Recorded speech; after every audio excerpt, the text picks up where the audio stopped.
So here's our last problem in Chapter 12, which I think may be our longest chapter. Certainly going to produce the most videos.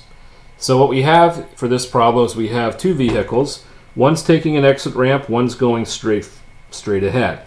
The 1A, here's its velocity, 70 miles per hour, and it's accelerating at 800 miles per hour squared. B is hitting the exit ramp, currently at 50 miles per hour, and is decelerating. And relative to their current position, here's the distance to the center of curvature. We're asked to find AB with respect to A. So to do this, once again, we simply need to, what is acceleration of A? Well, it's really simple. It's 800 miles per hour squared. So I have 800, and there's Y going up, Y mile per hour squared. We're all done with that. Acceleration of B. Little more work here. So conceptually, we have he's decelerating, or whoever is driving, minus 1400 UT plus, okay, so there's UT going this way, so decelerating would go back against that. And then we have our normal acceleration, v squared over r, which would be 50 miles per hour squared divided by 0.7 miles, un. And so that un points back there. So that's positive. Okay, so what's left for us now to do is we got to interact with this one, so we need to do a little trigonometry to make that all work out.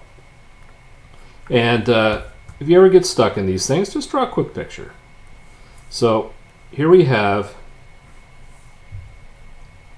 UT, which is at 30 degrees.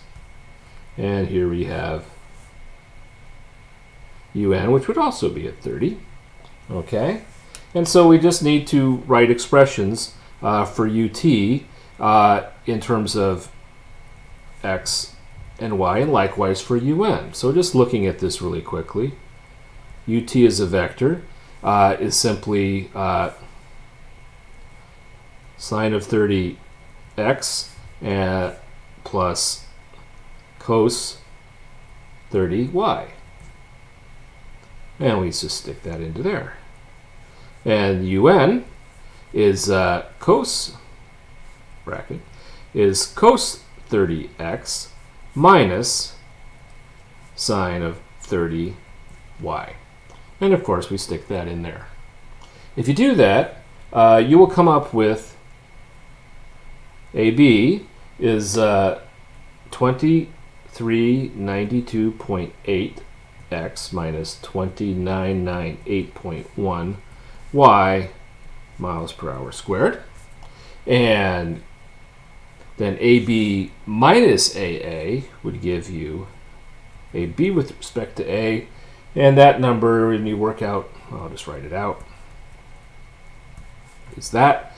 And that comes out as 2392.8x minus 3798.1 y mile per hour squared.